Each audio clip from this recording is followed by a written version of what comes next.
Welcome to free online physics study by Sitre sir. Sitre सरांच्या free online physics स्टडीमध्ये सर्वांचं सहर्ष स्वागत.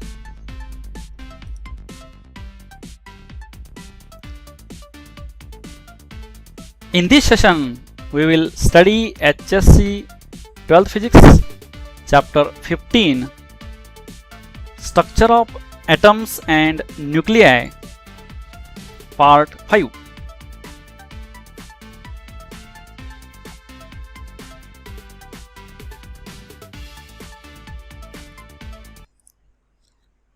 Next one is half-life of radioactive material.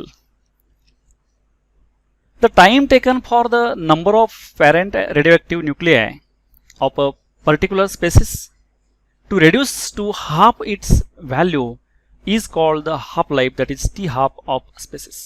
तर आपण एखादी सॅम्पल घेतली, सॅम्पलचे काहीतरी आपण number of nuclei that is atoms घेतले, ती सॅम्पल ते ॲटम्स हाफ होण्यासाठी जो काही वेळ लागेल कन्वर्ट होण्यासाठी पॅरेंट न्यूक्लियसचं डॉटर न्यूक्लियामध्ये जो काही वेळ लागेल हाफ होण्यासाठी त्याला हाफ लाईफ पिरियड म्हणायचं, टी हाफ.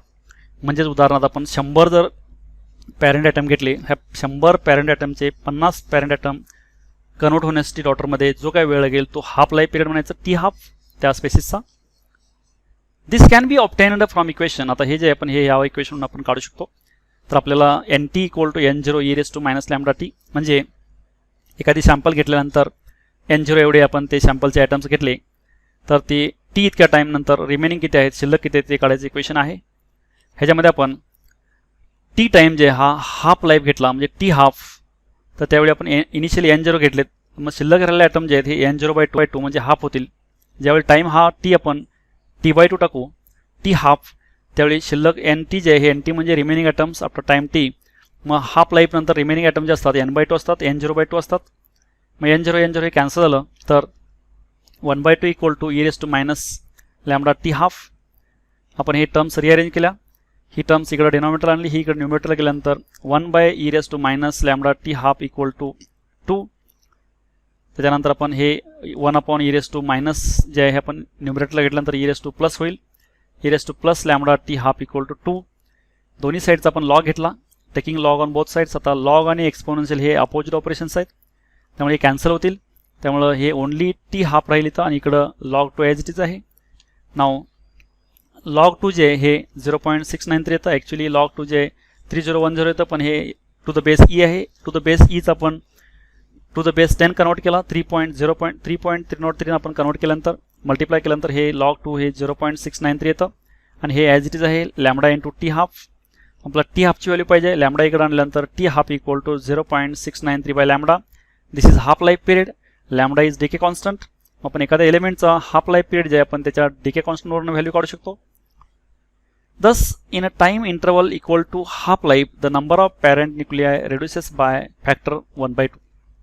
म्हणजे टी हाफ इतका टाईम झाल्यानंतर पॅरेंट न्यूक्लिआय जे आहेत हे हाफ रिमेनिंग असतात, हाफ व्हॅनिश झाला असतात, चेंजेस झाला असतात त्या डॉटर न्यूक्लिआयमध्ये. हा हाफ लाईफ पिरियड आहे. आणि नेक्स्ट हाफमध्ये ते 1/4 झालेलं असतात, परत नेक्स्ट हाफमध्ये हाफ होत नाही ते.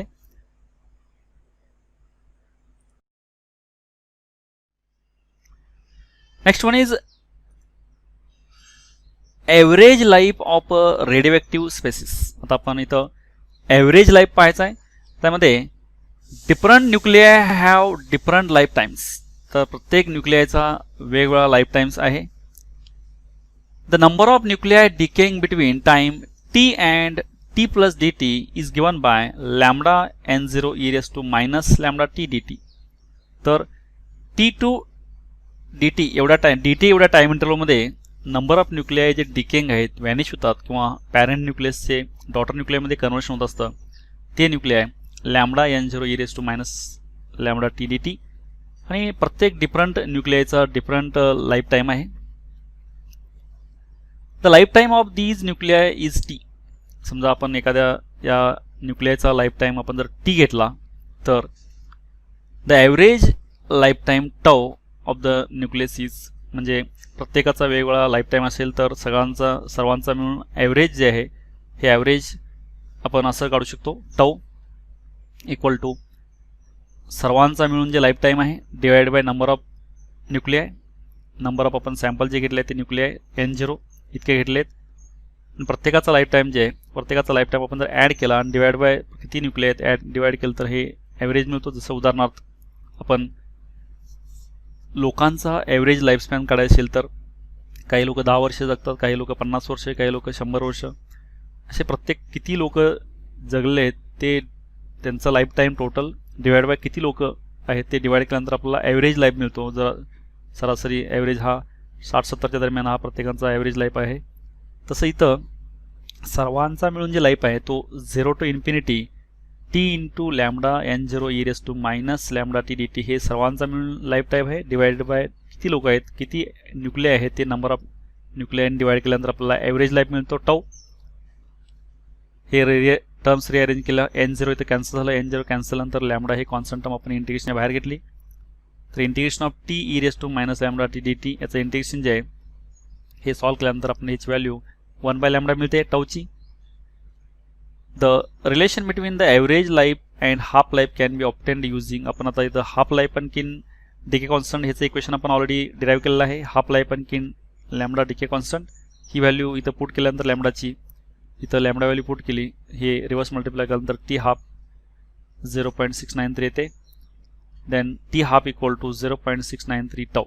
दिस is the relation between half life and average life. Average लाईफमधलं आणि हाफ लाईफमधलं हे रिलेशन आहे. This is about average life. Next one is nuclear energy. Naturally occurring conventional source of energy, the fossil fuels, that is coal, petroleum, natural gas and firewood.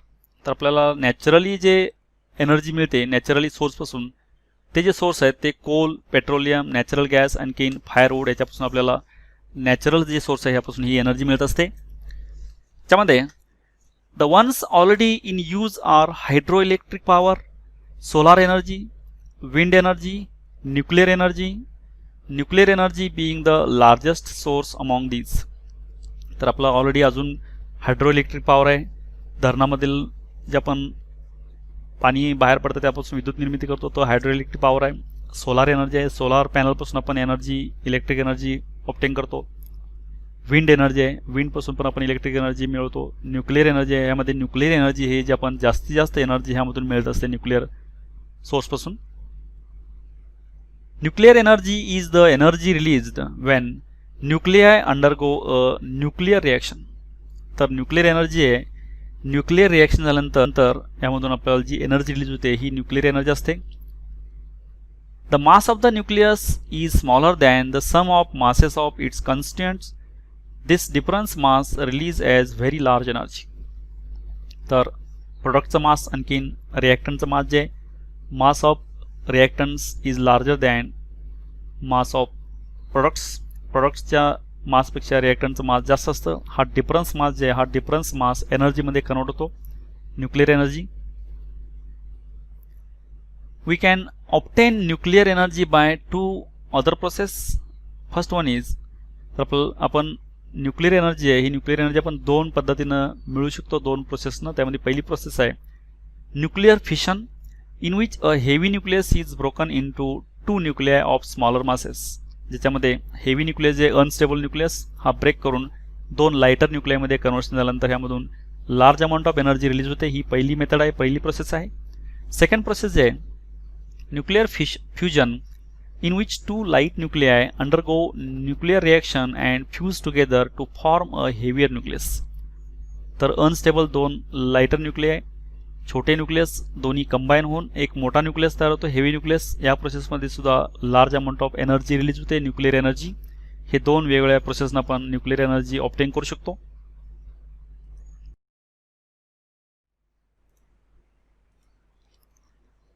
Nuclear fission.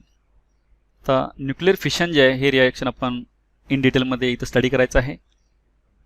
The process in which a heavy nucleus breaks into 2 lighter nuclei with the release of energy is called nuclear fission and is a source of nuclear energy. तर एक heavy nucleus जे unstable nucleus हा split होऊन 2 lighter Nucleya तयार होतात. आणखी ह्यामध्ये energy release होते आणि ही एनर्जी रिलीज आहे ही जी प्रोसेस आहे या प्रोसेसला आपण न्यूक्लियर फिशन असे म्हणतो. The difference in the mass of the parent nucleus and that of the product nuclei, that is daughter nuclei, taken together will be released in the form of energy in the process. तर यामध्ये difference mass जे आहे parent न्यूक्लियसचं आणखीन product म्हणजेच daughter nuclei जे ह्यांचं difference mass जे हा डिफरन्स मास एनर्जीच्या फॉर्ममध्ये रिलीज होतो ह्या रिॲक्शनमध्ये, ह्या प्रोसेसमध्ये. The species needed for nuclear energy generation, that is uranium-236-92, can be obtained from the naturally occurring uranium-92-235 by bombarding it with slow neutrons, and this U-92-235 absorbs a neutron and yields U-92-236. तर nuclear फिशनसाठी जे लागणारं spaces आहे याच्यामध्ये uranium जे आहे, हे uranium natural स्टेटमध्ये म्हणजे 92 मास नंबर 235 हे युरेनियम जे हे नॅचरल स्टेटमध्ये ऑकर होतं, पण हे युरेनियम जे हे फिशनेबल नाही आहे, म्हणजे ह्याचं फिशन रिॲक्शन होत नाही. ह्याला फर्स्ट फिशनेबलमध्ये कन्वर्ट करावं लागतं by bombarding slow moving neutron. ह्याच्यावरती आपण स्लो मुव्हिंगचा न्यूट्रॉनचा मारा केला तर हा युरेनियम जे हा न्यूट्रॉन ॲब्सॉर्ब करून हा 92 U-236 बनतो. म्हणजे सुरुवातीला 235 चा मास नंबर होता, न्यूट्रॉन ॲब्सॉर्ब करून हे 236 होतं आणि हे U-92-236 जे आहे हे युरेनियम फिशनेबल आहे, म्हणजे ह्याची फिशन रिॲक्शन होते आणि हे फिशन होऊन हा मोठा हेवी न्यूक्लियस स्प्लिट होऊन 2 लायटर न्यूक्लियमध्ये कन्वर्शन होत असतं. This reaction can be written as, आता ही रिॲक्शन जी आहे ही रिॲक्शन आपण असे लिहू शकतो बघा. U-92-235 हे युरेनियम नॅचरल स्टेटमध्ये सापडतं, ह्याला आपण न्यूट्रॉनचा मारा केला, न्यूट्रॉन ॲब्सॉर्ब करून हे U-92-236 बनतं. Can undergo fission in several ways generating different amounts of energy. आता हे वेगवेगळ्या पद्धतीनं फिशन होतं आणखीन एनर्जी जनरेट होते. याचं आपण हे ॲनिमेशन सहाय्यानं पाहायचं आहे. तर याच्यामध्ये पहा,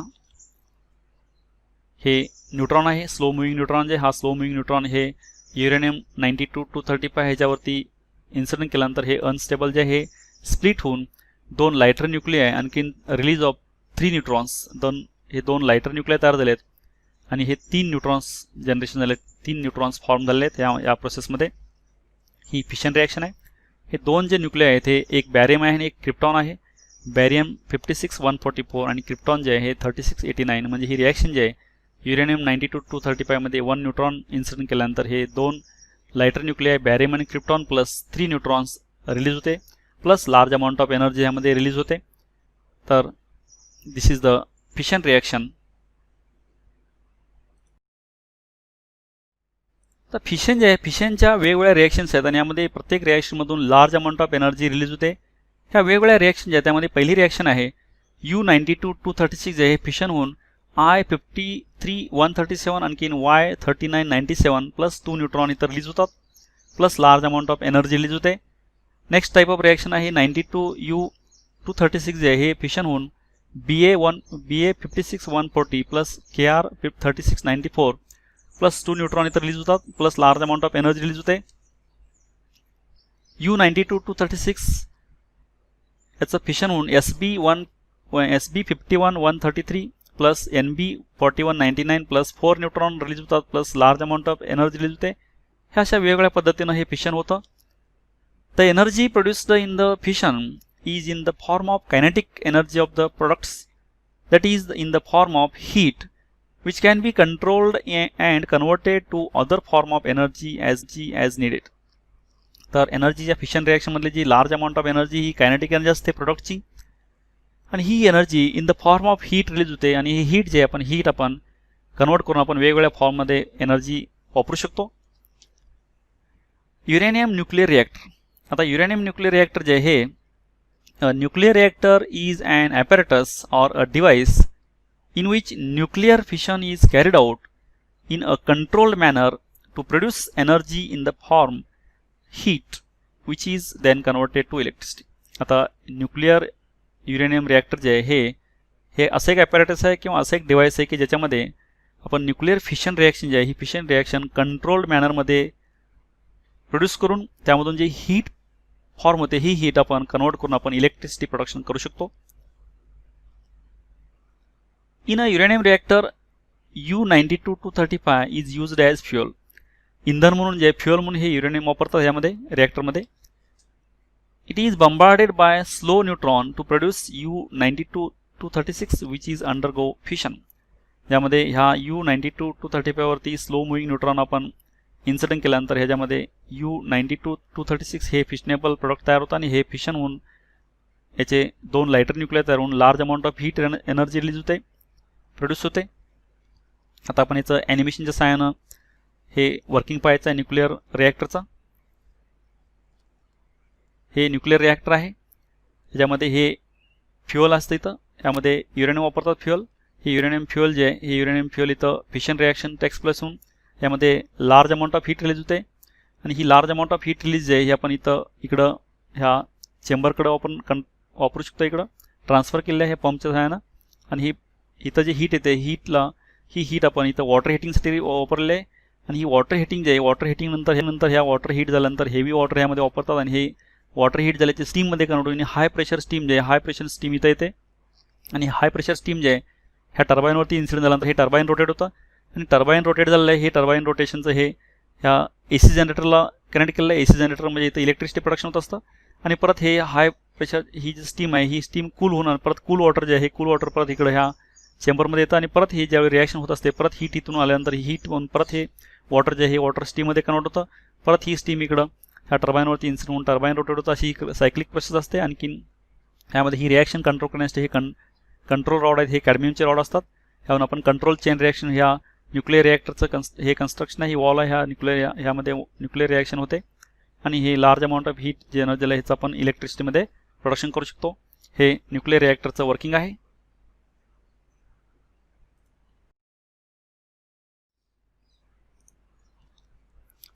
Chain reaction. The average number of neutrons per reaction can be shown to be 2.7. आता चेन रिॲक्शन जे होत असते म्हणजे हेवी न्यूक्लियसचं स्प्लिटिंग होऊन दोन lighter nuclear plus neutrons release होतात. त्यामध्ये हे युरेनियमची जी चेन रिॲक्शन आहे यामध्ये ॲव्हरेज 2.7 म्हणजे अप्रॉक्सिमेटली काहीमध्ये 3 होतात, काहीमध्ये 2 होतात, असे ॲव्हरेज 2.7 न्यूट्रॉन्स हे प्रत्येक रिॲक्शनमधून रिलीज होत असतात. These neutrons are in the turn absorbed by the other U92-235 nuclei to produce again U92-236 which undergo fission and produce further 2.7 neutrons per fission. तर युरेनियम 235 जे आहे हे अनफिशनेबल आहे. ह्याच्यावरती न्यूट्रॉन इन्सिडेंट झाल्यानंतर हे न्यूट्रॉन ॲब्सॉर्ब करून हे U236 बनतं आणि हे फिशनेबल आहे म्हणजे हे अनस्टेबल आहे आणि हे फिशन होऊन दोन लाइटर न्यूक्लियर तयार होऊन परत त्यामध्ये 2.7 ॲव्हरेज इतके न्यूट्रॉन्स तयार होतात प्रत्येक फिशनमध्ये. This can have a cascading effect and the number of neutrons produced and therefore the number of U236 nuclei produced can increase quickly. म्हणजे ह्या रिॲक्शनमध्ये समजा उदाहरणार्थ पहिला एका युरेनियमवरती छोटासा न्यूट्रॉन इन्सिडेंट झाल्यानंतर ते 236 बनेल आणि 236चं परत स्प्लिटिंग होईल, बॅरियम क्रिप्टॉन तयार होईल, परत 2.7 म्हणजे अप्रॉक्सिमेटली ॲव्हरेज 2.7 न्यूट्रॉन जे इन्सिडेंट होतील ते आपण 3 पकडू अंदाजे. 3 न्यूट्रॉन जर इन्सिडेंट झाले हे 3 न्यूट्रॉन पुढच्या 3 युरेनियमवरती इन्सिडेंट झाल्यानंतर परत ते युरेनियमचे ॲटम्स फिशन होतील आणि परत त्या 3 मधून 9 न्यूट्रॉन्स बाहेर पडतील आणि परत हे 9 न्यूट्रॉन नेक्स्ट युरेनियमवरती इन्सिडेंट नंतर परत 9 हे युरेनियम स्प्लिटिंग होतील आणि परत 27 न्यूट्रॉन बाहेर पडतील. परत हे 27 न्यूट्रॉन जे पुढच्या युरेनियमवरती इन्सिडेंट होईल असे ह्या जॉमेट्रिक प्रपोर्शनमध्ये हे न्यूट्रॉन्स रिलीज होऊन हे जे युरेनियम आहे युरेनियम संपेपर्यंत असे एक्सप्लोजन होऊन स्फोट होऊन ह्यामध्ये ही कॅस्केडिंग इफेक्टमध्ये ही रिॲक्शन होत असते आणि यामध्ये very large amount of energy release होते. This is called chain reaction. याला चेन रिॲक्शन म्हणतात. Such reaction will lead to explosion. ह्यामुळे काय होतं एक्सप्लोजन होऊ शकतं कारण हे जॉमेट्रिक प्रपोर्शनमध्ये न्यूट्रॉन्स आणखी जॉमेट्रिक प्रपोर्शनमध्ये स्प्लिटिंग होत असतं म्हणून यामध्ये एक्सप्लोजन होते. In a nuclear reactor methods are employed to stop the chain reaction from occurring and fission and energy generation is allowed to occur in control fission. मग त्यामध्ये न्यूक्लियर रिॲक्टर जे आहे ह्यामध्ये न्यूक्लियर रिॲक्टरमध्ये ही चेन रिॲक्शन कंट्रोल फॉर्ममध्ये करतात. Control फॉर्ममध्ये म्हणजे ज्यामध्ये आपल्याला जिथं ही रिॲक्शन स्टॉप करायचं आहे त्या ठिकाणी कॅडमियमचे रॉड त्यामध्ये इन्सर्ट करतात, इमर्स करतात त्या रिॲक्टरमध्ये आणि कॅडमियमचे रॉड इमर्स केल्यानंतर ते सर्व जे न्यूट्रॉन्स रिलीज झाले ते न्यूट्रॉन्स ॲब्सॉर्ब केल्यामुळं पुढं रिॲक्शन व्हायची थांबते. ह्याला आपण कंट्रोल फिशन रिॲक्शन म्हणतो. The energy generated which is in the form of heat is carried away and converted to electricity by using turbines. तर आपण ह्यामध्ये जनरेट झालेली हीट एनर्जी आहे ही हीट एनर्जी हे वॉटर हिटिंगसाठी वापरून वॉटर हीट झाल्यानंतर ते स्टीममध्ये कन्वर्ट झाल्यानंतर ही हाय प्रेशर स्टीम जे टर्बाईनवरती इन्सिडेंट करतात आणि टर्बाईन रोटेट झाल्यानंतर हे टर्बाईन जे आहे हे टर्बाईन AC जनरेटरला कनेक्ट केलं असतं आणि हे AC जनरेटर इलेक्ट्रिसिटीमध्ये कन्वर्शन करत असतं आणि अशी ही इलेक्ट्रिसिटी प्रोडक्शन होत असते ह्यामध्ये heat एनर्जीपासून. There are 22 nuclear reactors in India, the largest one being Kudankulam, Tamil Nadu. तर इंडियामध्ये जवळपास 22 न्यूक्लिअर रिॲक्टर आहेत ज्यामधून न्यूक्लिअर एनर्जीचं इलेक्ट्रिक एनर्जीमध्ये कन्वर्शन केलं जातं. त्यामध्ये तामिळनाडूमध्ये सर्वात मोठं हे न्यूक्लिअर रिॲक्टर आहे कुंदनकुलम, हे न्यूक्लिअर रिॲक्टर आहे. आता हे न्यूक्लिअर रिॲक्टर जे आहे त्याची चेन रिॲक्शन जे आहे ही चेन रिॲक्शन आपण ऑलरेडी न्यूक्लिअर रिॲक्टरचं ॲनिमेशन पाहिलेलं आहे. आता ह्यामध्ये चेन रिॲक्शनचं हे ॲनिमेशन पाहायचं आहे.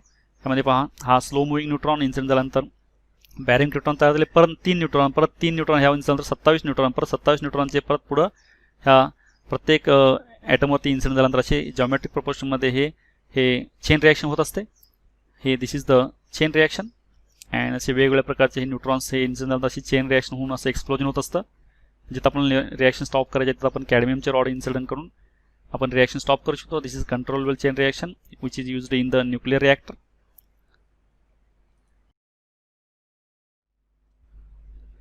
Next one is nuclear fusion. Now here the process wherein two nuclei fuse together to form a heavier nucleus accompanied by a release of nuclear energy is called nuclear fusion. तर ज्या प्रोसेसमध्ये एक heavy दोन lighter Nucleya जे आहेत, दोन lighter Nucleya fuse होऊन दोन्ही एकत्र येऊन हेवी न्यूक्लियस तयार होतो त्याला आपण न्यूक्लियर फ्युजन म्हणतो.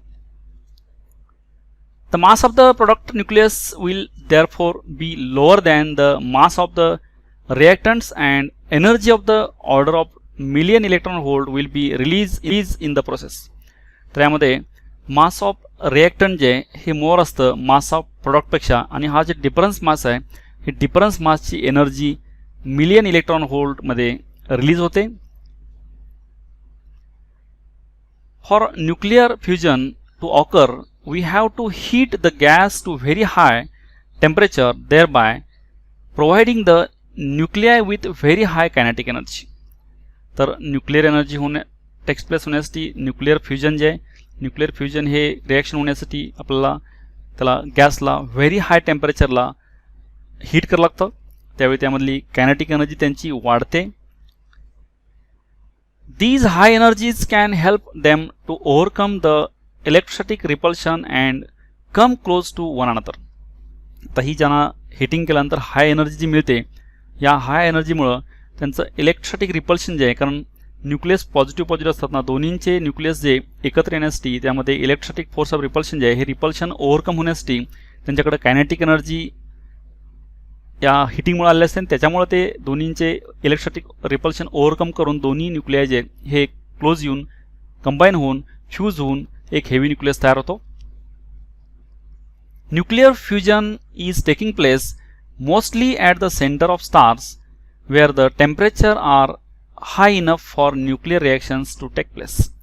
तर न्यूक्लियर फ्युजन ही जनरली रिॲक्शन ही स्टार्समध्ये होते, म्हणजे सूर्यामध्ये सनमध्ये रिॲक्शन होते आणि ऑल अदर स्टार्समध्ये, कारण ह्याच्यामध्ये टेम्परेचर व्हेरी हाय असतं आणि या टेम्परेचर व्हेरी हायमुळं त्यांना त्या न्यूक्लियसना एनर्जी असते कायनेटिक एनर्जी, आणि त्या कायनेटिक एनर्जीमुळे ते इलेक्ट्रोस्टॅटिक रिपल्शन जे आहे ते ओव्हरकम करून एकत्र येऊन फ्यूज होऊन फ्युजन होतं ह्या रिॲक्शनमध्ये.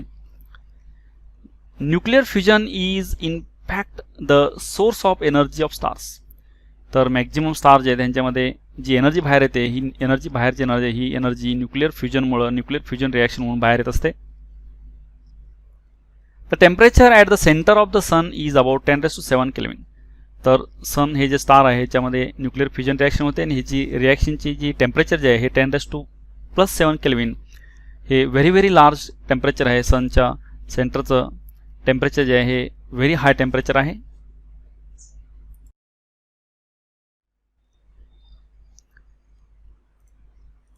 The nuclear reactions taking place at the center of the sun are the fusion of 4 hydrogen nuclei, that is protons, to form a helium nucleus.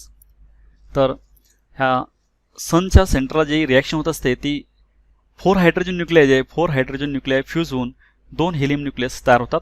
अशा प्रकारची रिॲक्शन्स ही सनच्या कोअरमध्ये होत असते, सनमध्ये होत असते, सूर्यामध्ये होते ही reaction. The effective reaction can be written as, आता ही वेगवेगळ्या प्रकारे रिॲक्शन होते, त्यामध्ये रिझल्टंट इफेक्टिव्ह रिॲक्शन जे आहे हे असं 4 प्रोटॉनपासून अल्फा प्लस 2 हे positron plus neutrons plus 26.7 million electron volt इतकी एनर्जी रिलीज होते. These reactions have been going on inside the sun since past 4.5 billion years and are expected to continue for similar times period in the future. आता ह्या प्रकारची reaction जवळपास 4.5 billion वर्ष झाली चालू आहे आणि अजून तेवढेच म्हणजे अंदाजे 4.5 बिलियन वर्ष ही रिॲक्शन कंटिन्यू होईल. त्यानंतर सर्व हायड्रोजन संपेल आणि हेलियममध्ये कन्वर्शन होईल, त्यावेळी ही सनची डेथ होईल, त्यावेळी ही रिॲक्शन स्टॉप होईल आणि एनर्जी त्यावेळेपासून बाहेर येणार नाही सनपासून. If an controlled chain reaction set up in the nuclear fuel, an extremely large amount of energy can be generated in very short time. तर आपण ही कंट्रोल रिॲक्शन जे आहे अनकंट्रोल रिॲक्शन जे ही अनकंट्रोल रिॲक्शनमुळं लार्ज अमाऊंट ऑफ एनर्जी ह्यामध्ये short टाईममध्ये generate होते, लिबरेट होते. This fact has been used to produce what are called atom bombs or nuclear devices. या फॅक्टचाच आपण ॲटम बॉम्ब जे आहे, ॲटम बॉम्ब किंवा न्यूक्लिअर बॉम्ब जे आहे ह्यामध्ये वापरतात, म्हणजे व्हेरी शॉर्ट इंटरलॉपमध्ये लार्ज अमाऊंट ऑफ एनर्जी मिळते. Either fission alone or both fission and fission are used these bombs. तर बॉम्ब्समध्ये फिशन रिॲक्शन वापरतात किंवा हायड्रोजन बॉम्ब जे आहे ह्यामध्ये फ्युजन रिॲक्शन वापरतात आणि ॲटम बॉम्ब जे आहे ॲटम बॉम्ब ह्यामध्ये फिशन रिॲक्शन वापरतात. America used 2 atom bombs which completely destroyed the cities of Hiroshima and Nagasaki in Japan early August 1945. 1945 मध्ये या न्यूक्लिअर बॉम्बचा फर्स्ट यूज केला गेला अमेरिकेनं हिरोशिमा आणि नागासाकीमध्ये, ज्याच्यामध्ये ॲटम बॉम्ब आहे. ॲटम बॉम्बमध्ये न्यूक्लिअर फिशनचं रिॲक्शन वापरतात आणि हायड्रोजन बॉम्ब जे आहे हायड्रोजन बॉम्बमध्ये न्यूक्लिअर फ्युजन वापरतात. हे this is about fusion and fission.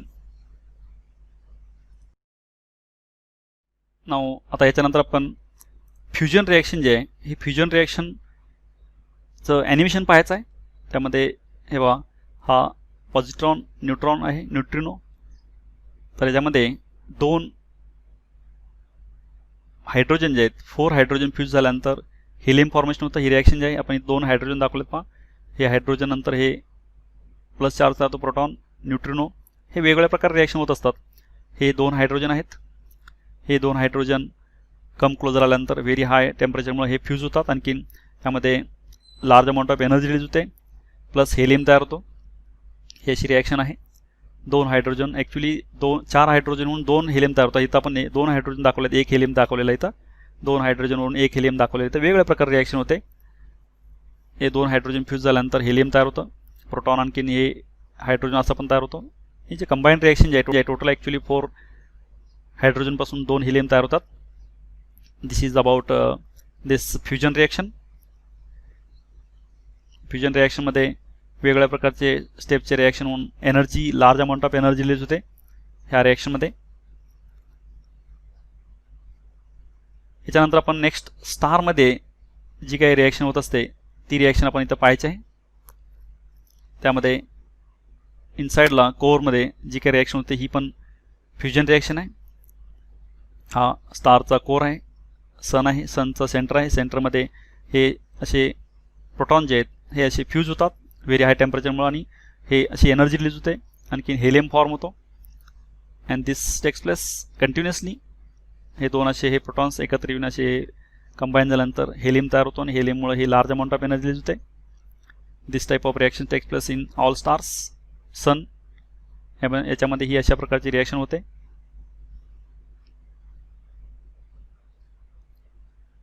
हे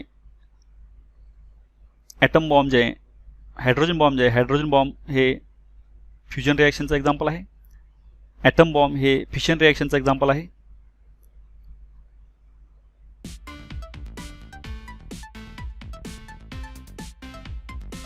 Thank you for watching this video. Keep watching videos,